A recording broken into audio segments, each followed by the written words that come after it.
Well, there's always a couple of crypto personalities that I love to listen to, especially when they're talking about startups.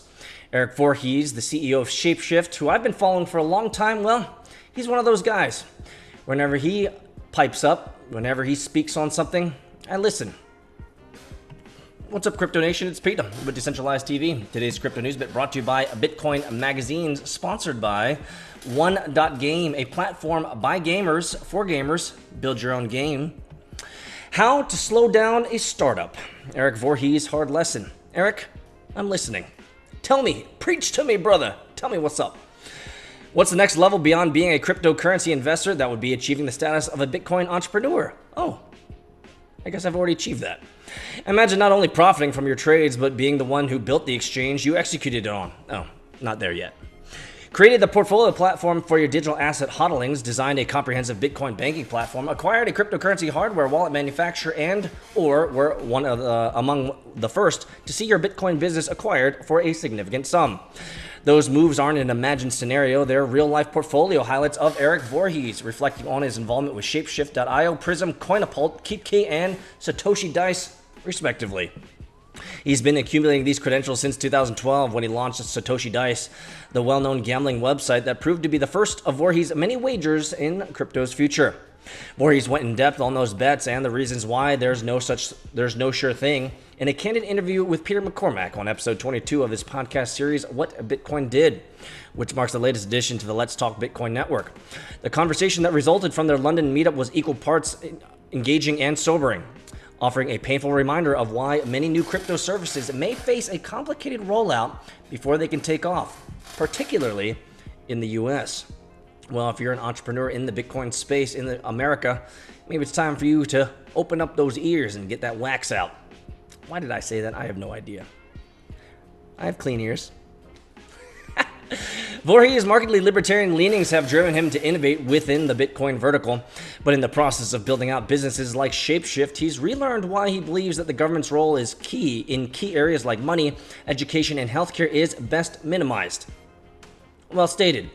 A government should be small. Why would you want a government to be big? Whenever you talk to anyone about government and politics and they start moving towards the government should do more, it's like, no. You really want the government to do more? You really want the government to be bigger? They don't do anything effectively.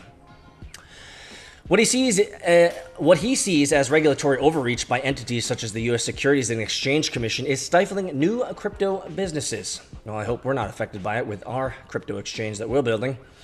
Voorhees speaks from his own personal experience of trying to expand Shapeshift at the point where about 100 people.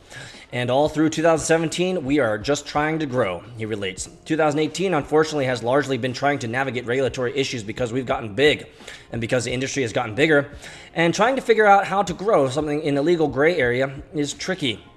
We spent a lot of resources and time both on regulatory matters with SEC-style stuff, as well as transaction monitoring and other questions, which many governments have strong feelings about. Frankly, it's all been very depressing.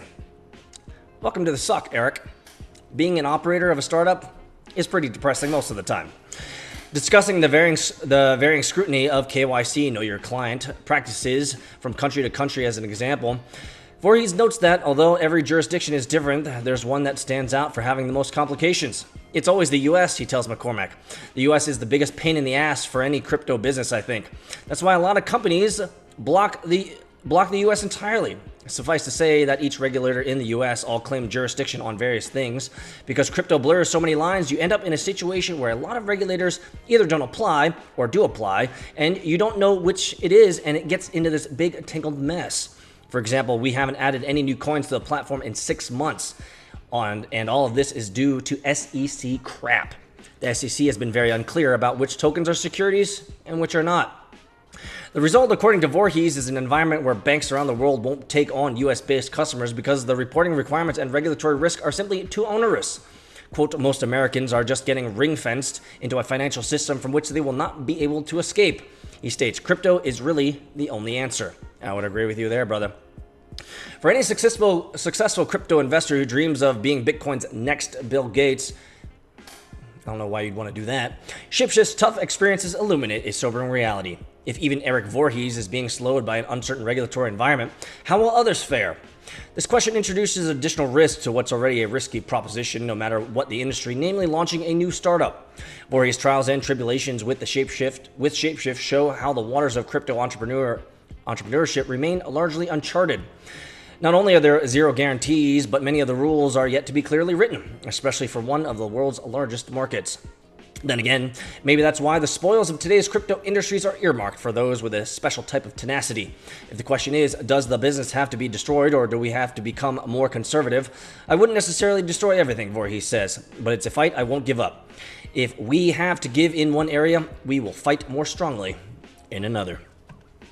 Well, Erik Voorhees, I respect your grind. I respect your tenacity and your perseverance. And it makes me feel good because I'm going to be in a very similar spot as you. Hopefully, not with as many legal or regulatory constraints. We're building something different, guys.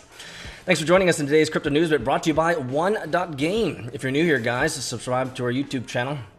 For everyone else, if you'd like behind-the-scenes access to the crypto exchange we're building, check out patreon.com/pub. On your way out, smash the like button. For Erik Voorhees, the man with the plan.